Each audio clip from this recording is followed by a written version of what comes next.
woke up at 11 p.m. My throat was dry. My tongue felt like sandpaper. I reached over to Scott's side of the bed. The sheet was cold, empty. He had been gone for a while. I sat up, blinked at the red numbers on the alarm clock, and listened. The house was quiet. No telly, no running water, no kettle boiling in the kitchen. I got out of bed and walked down the hall. The kitchen was dark. The living room was empty. Bathroom empty. His little home office empty. But when I glanced out the front window, I saw his ute still parked in the driveway.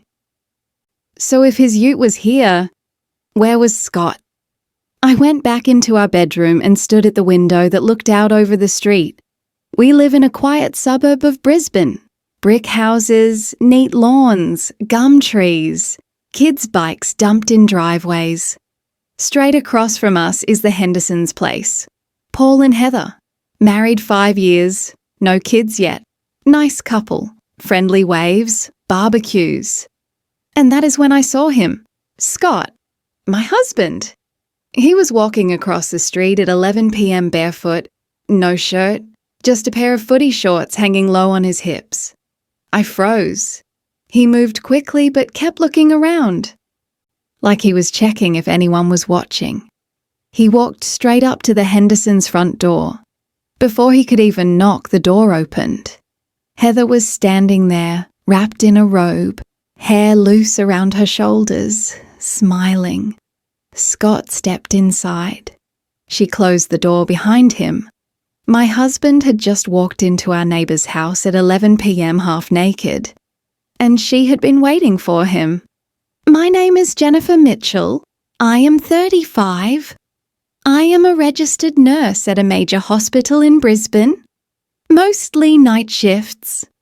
Scott and I have been married for 8 years. No kids yet, though we have been trying. Timing, stress, bad luck.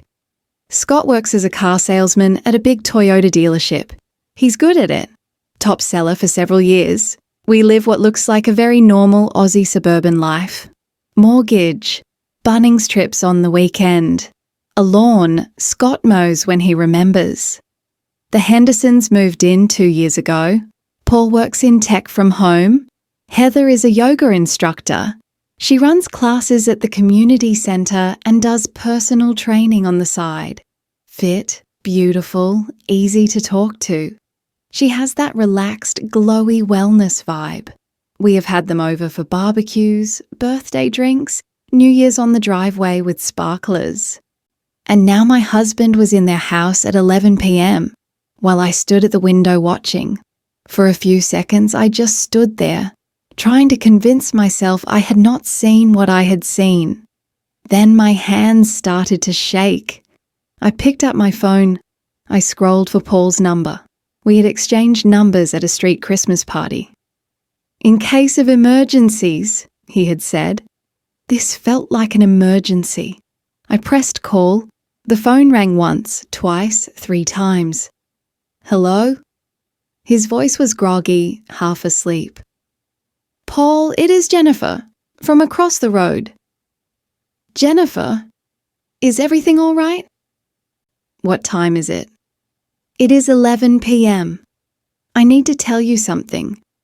Scott just walked into your house. He is with Heather right now. Silence. A long silence. What? He said. Scott, my husband, just walked across the street wearing only shorts. Heather opened the door and let him in. They are together in your house right now. That cannot be right. Heather is asleep next to me. Paul, look at your bed. Is she there? I heard sheets rustling, footsteps, a bedside lamp clicking on. Then his voice came back, sharper now. She is not here. The bed is empty. Where is she? She is downstairs with Scott. I watched him go in. I'm coming over now. You come down too. We will catch them together.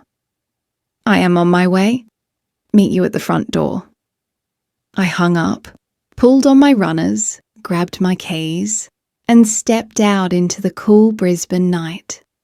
The street was quiet, just the hum of distant traffic and a dog barking a few houses away.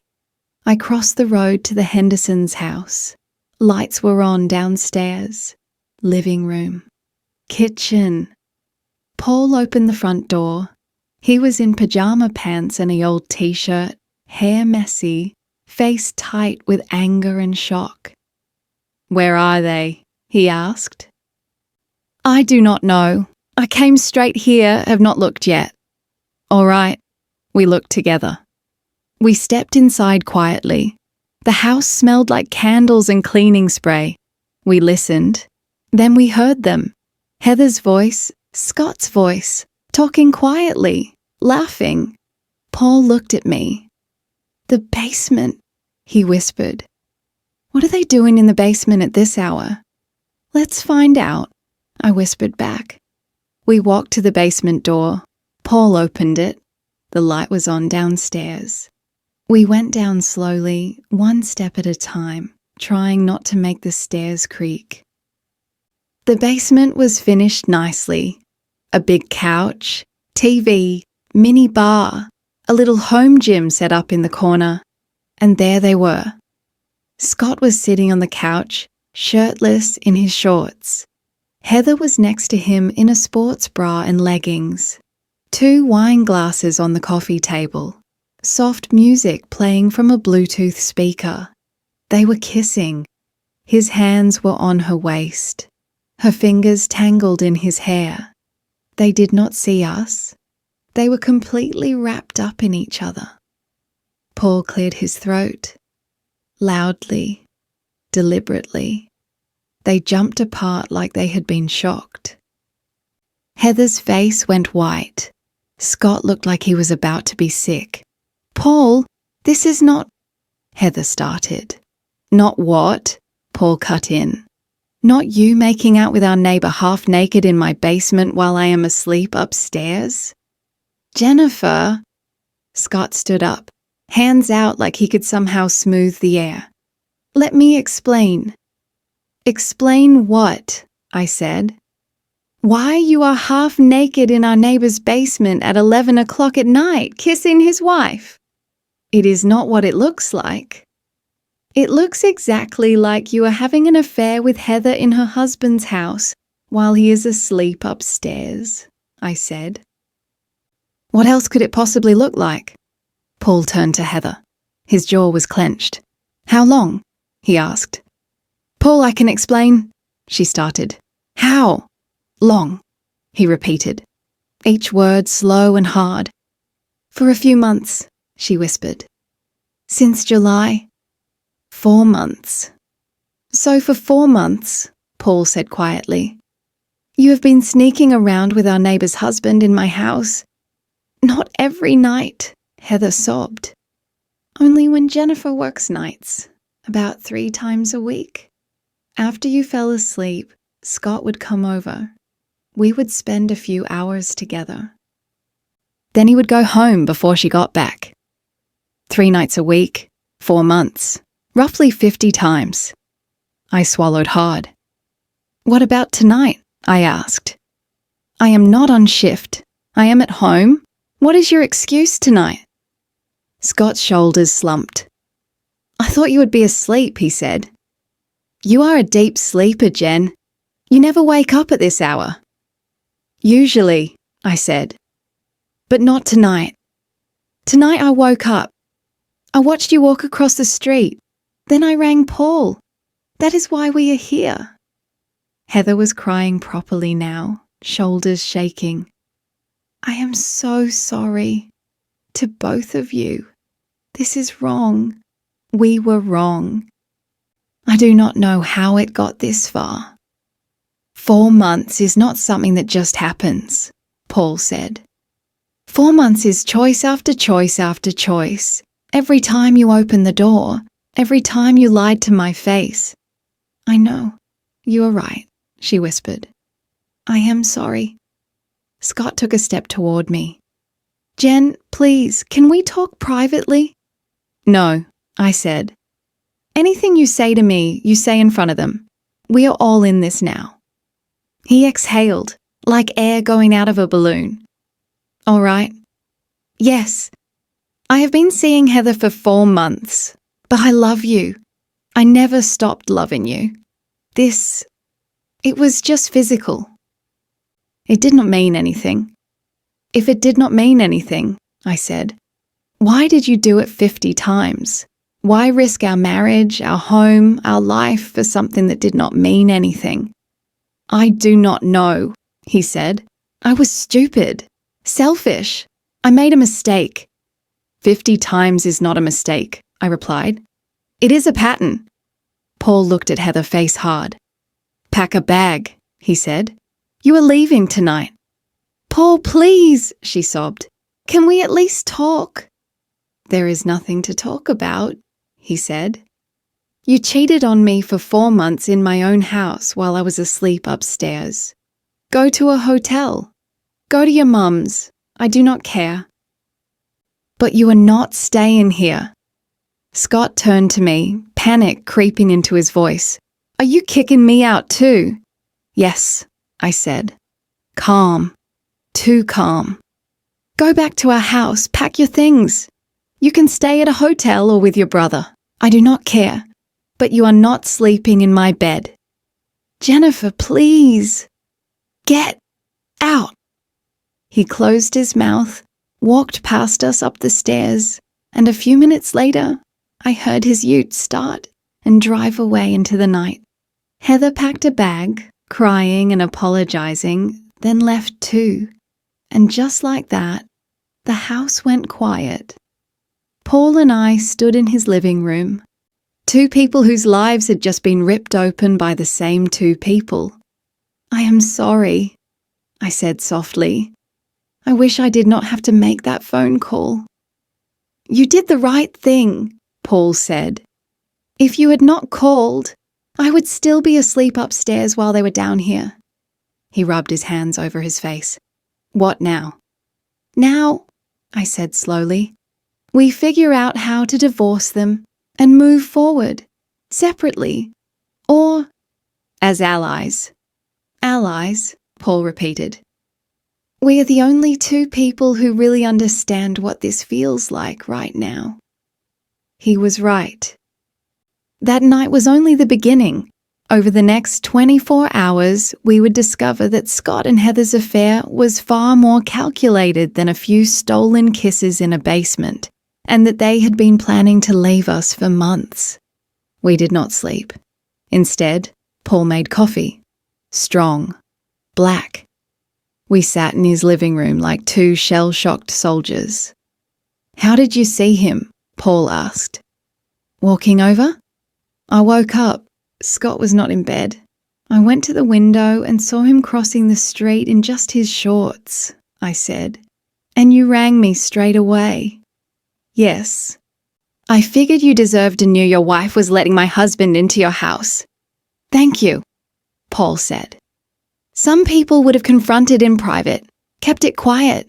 Let me stay in the dark. I do not think ignorance helps anyone, I replied. You deserved the truth. So did I. Did you suspect anything before tonight? He asked. No. You? He shook his head. No. Heather seemed normal, maybe happier, but no big red flags. Looking back, there were signs. I just did not put them together.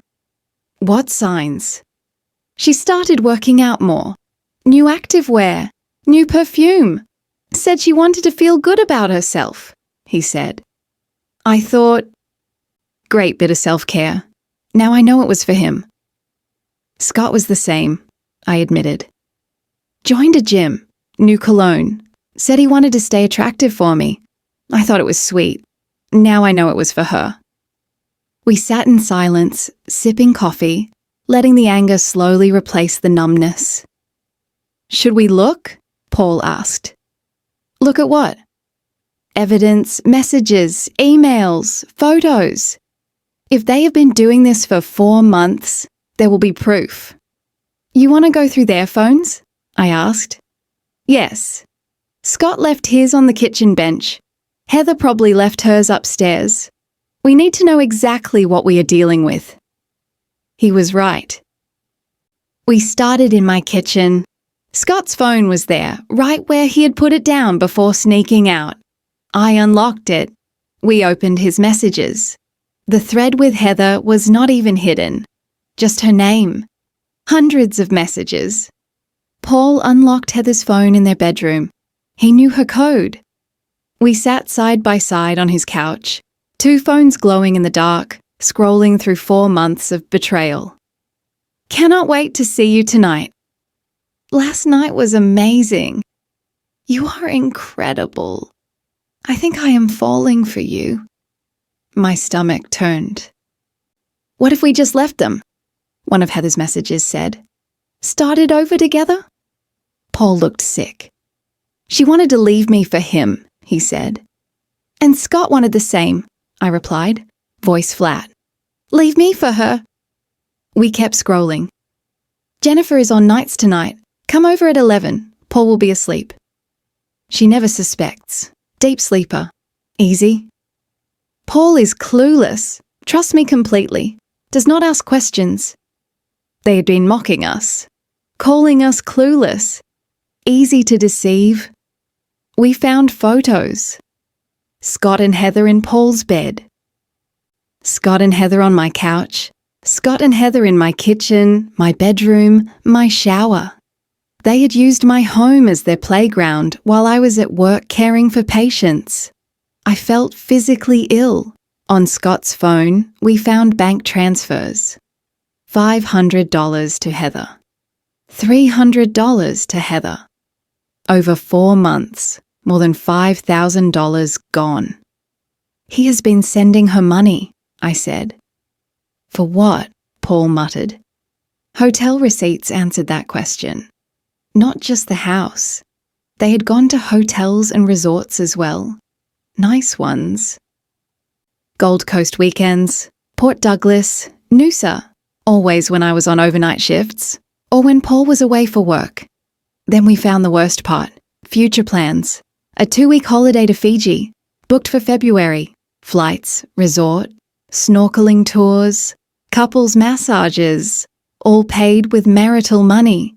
They were planning to leave us, run off together, start a new life on a tropical island. Next to those plans, we found draft divorce papers. Scott had already met with a lawyer. Heather had too. They were going to file at the same time, blow up both marriages, leave us, and swan off to Fiji with our money. This is not just an affair, Paul said quietly. This is an exit strategy. We backed everything up. Screenshots, emails, bank records, cloud storage, multiple copies. Then we rang lawyers. I called Diane, a solicitor who had helped with my dad's estate. Diane, I need a divorce lawyer, I said, voice shaking. My husband has been having an affair with our neighbour for 4 months.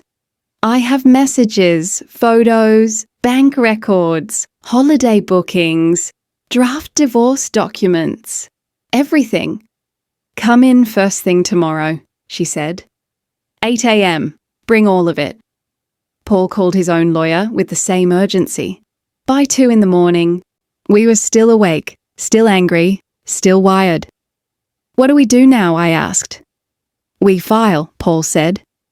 They were planning to file in February. We file now. We get ahead of them. We choose how this plays out. What about work? Neighbours? Everyone is going to find out.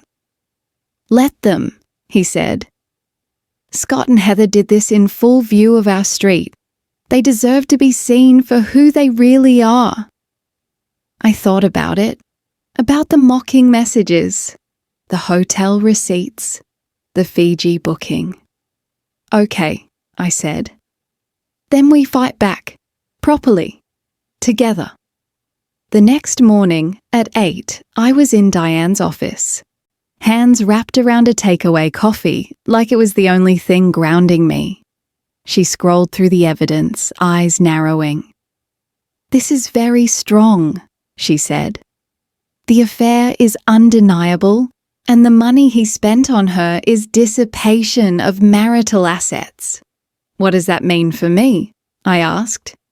In Queensland, she said, we are effectively no fault, but behaviour can still influence the split. Given the length of the affair, the financial damage, the fact he was planning to leave you, I will be asking for 60 to 70% of the marital assets in your favour. What about the house? I asked. You will keep the house, she said. Either he pays you out or you refinance and he walks away with a smaller share of equity. Spousal support? You earn less than he does, she said. Between the income difference and his misconduct, we can argue for temporary spousal support. Something like $800 a month for 2 years. And the $5,000 he sent Heather? He will have to reimburse you, she said. Plus, we can argue for additional compensation. I want a file today, I said. I want him served as soon as possible. We will file this afternoon, she replied. He will be served tomorrow at work. Paul rang me after his own appointment. My lawyer has filed, he said. Heather is being served this afternoon at the yoga studio, in front of her class. Good, I said. She can feel some of the humiliation we felt. Scott will be served tomorrow at the dealership, I added, in front of his colleagues and customers. Diane organised it. Perfect, Paul said. They plan to blow up our lives. They can live with the fallout. That afternoon, Scott rang from his brother's house. Jen, can we talk? He asked. We are talking, I said. I mean properly, he said. About us. About fixing this. I know I stuffed up, but we can go to counselling, see a therapist. Work through it. I do not need therapy, I said. I need a divorce. I have already filed. You will be served tomorrow. You filed without even talking to me, he snapped. What is there to talk about? I asked.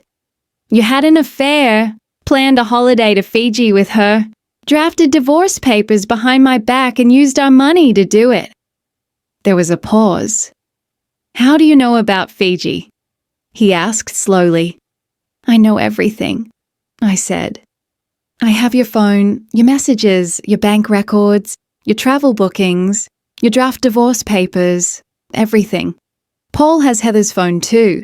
We compared notes. You went through my phone? He said, like that was the offence. You went through our marriage, I replied. Do not call me again. Talk to my lawyer.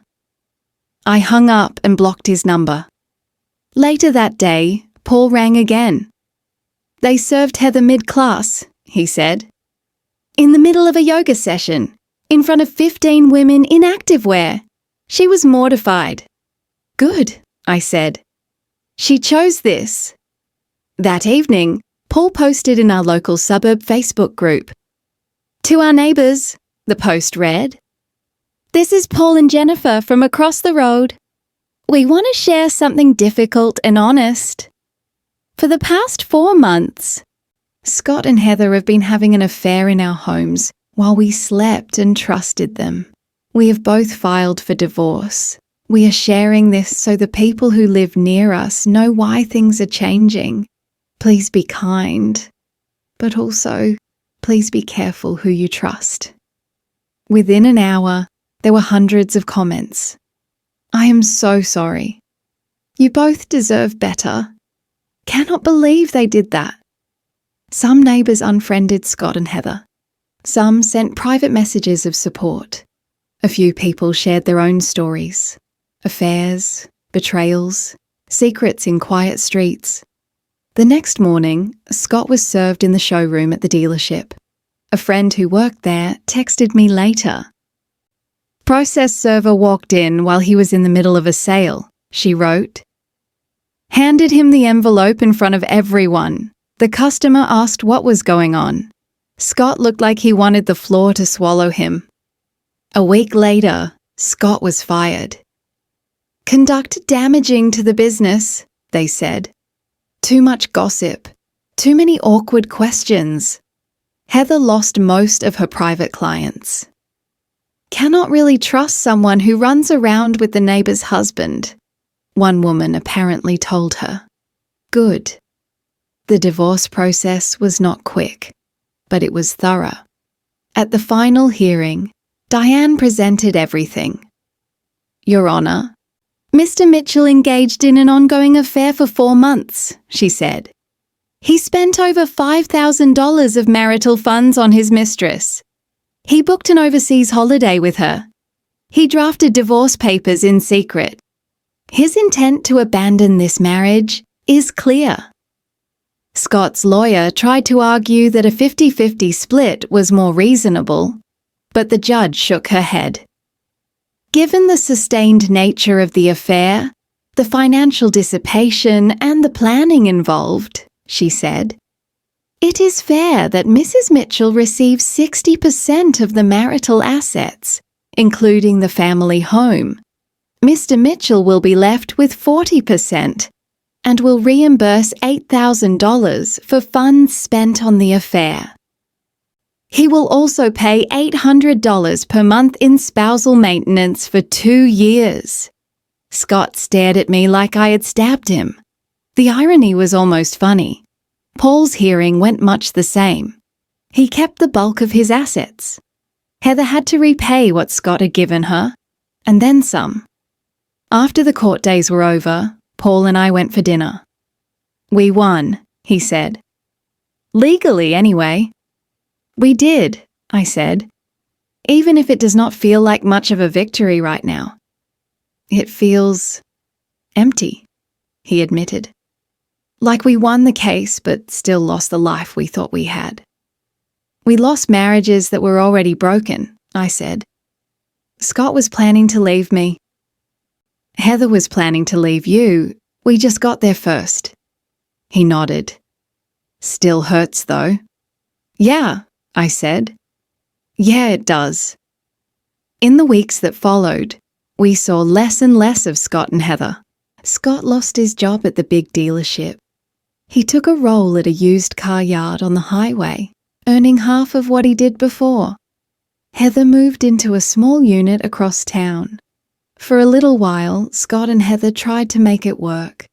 They had blown up 2 marriages for each other after all. It lasted 3 weeks. Then reality hit. Without the secrecy, without the thrill of sneaking around. There was not much there. They fought about money, about guilt, about who had lost more. They broke up. Karma, I thought. Scott tried to ring me again. Jen, I made a terrible mistake, he said. Heather was not worth it. We fell apart as soon as it was just us. Can we try again? Please, I will do anything. Therapy, counseling, whatever you want. No, I said. Calm now, steady. You destroyed our marriage for something that meant nothing. You do not get to come back because you are lonely. He cried. He begged. I did not change my mind. He tried the same with Paul.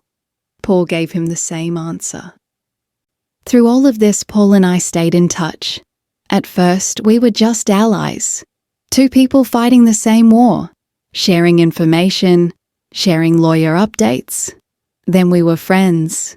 We went for coffee, for walks along the river, for late-night chats about heartbreak and trust and starting over. One night, about 2 months after D-Day, Paul asked me to dinner. A proper dinner. Not strategy. Not legal debrief.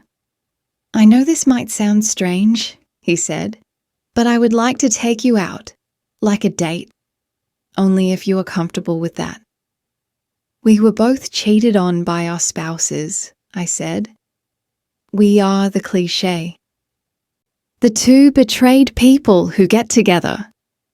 I know, he said. But we already know what it feels like to be lied to. We already know what we do not want.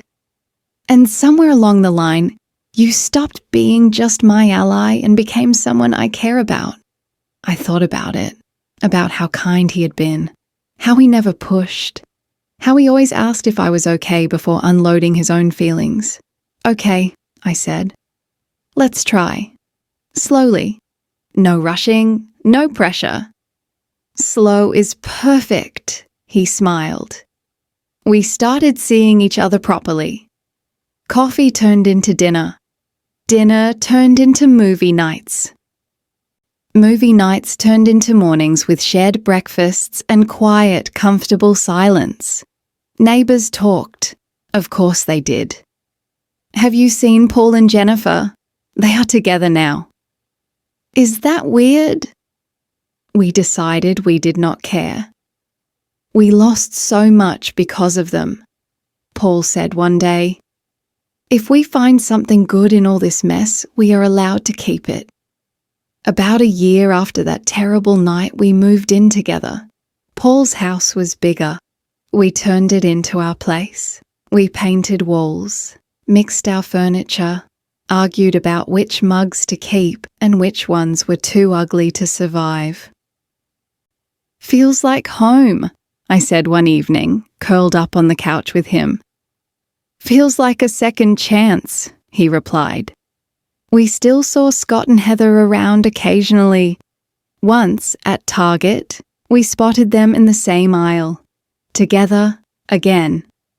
Are they back on? I whispered. Looks like it, Paul murmured. They saw us. Scott's face drained of colour. Heather grabbed his arm like she wanted to drag him away. Jennifer, Paul, Scott said, voice tight. Scott, Heather, Paul replied, cool and distant. We were just shopping, Heather said weakly. We do not really care what you are doing, I said. Who you are with is not our problem anymore.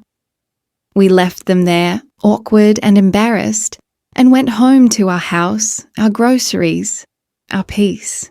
6 months later, Paul proposed. We were at the restaurant where we had our first proper date.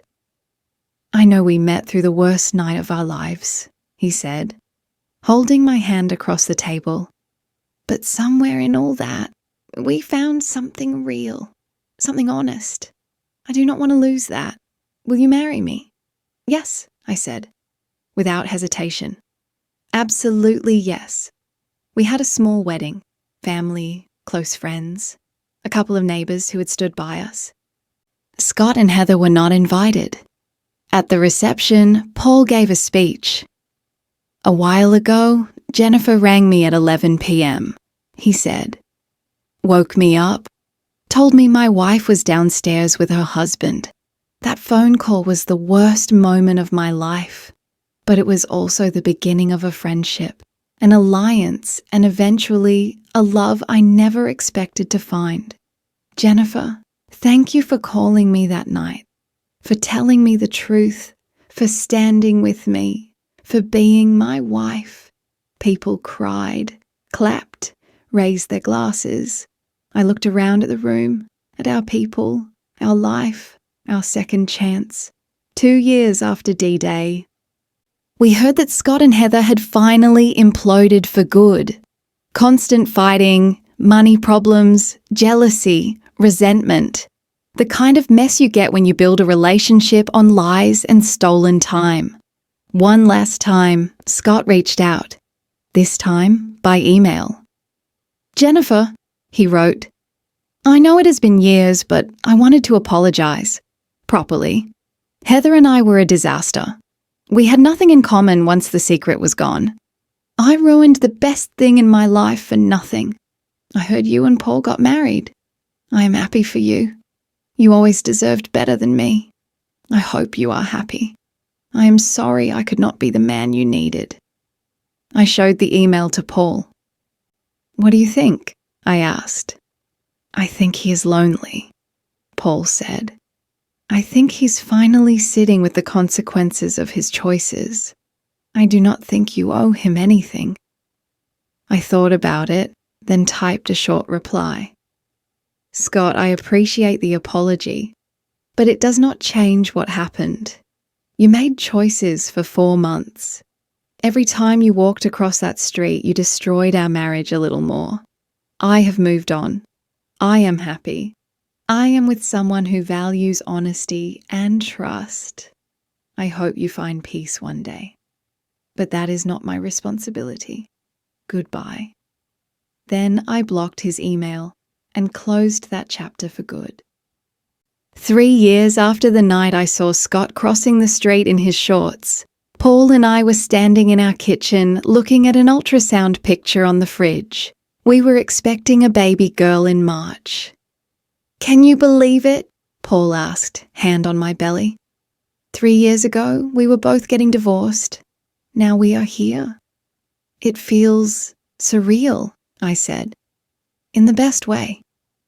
Sometimes I think back to that night at 11 p.m, to Scott's empty side of the bed, to the cold sheet under my hand, to the sight of him crossing the street under the yellow street light, to Heather's robe in the doorway, her smile, the door closing behind him. I think about the version of me who stood at the bedroom window that night. She thought her whole world was about to end. In a way, she was right. But what she did not know was that the end of that life was also the beginning of this one. Now, when I tell this story, I do not tell it as a victim. I tell it as someone who walked through hell and came out somewhere better. I caught my husband sneaking into the neighbour's house at 11 p.m, wearing only shorts. I made one phone call that destroyed 2 marriages. But that same phone call gave me an ally, a friend, and eventually a husband who actually deserved the word. Sometimes, the night your life falls apart is the same night it starts to become honest. My name is Jennifer. And this is the story of how catching my husband crossing the street in the dark turned out to be the best, worst thing that ever happened to me.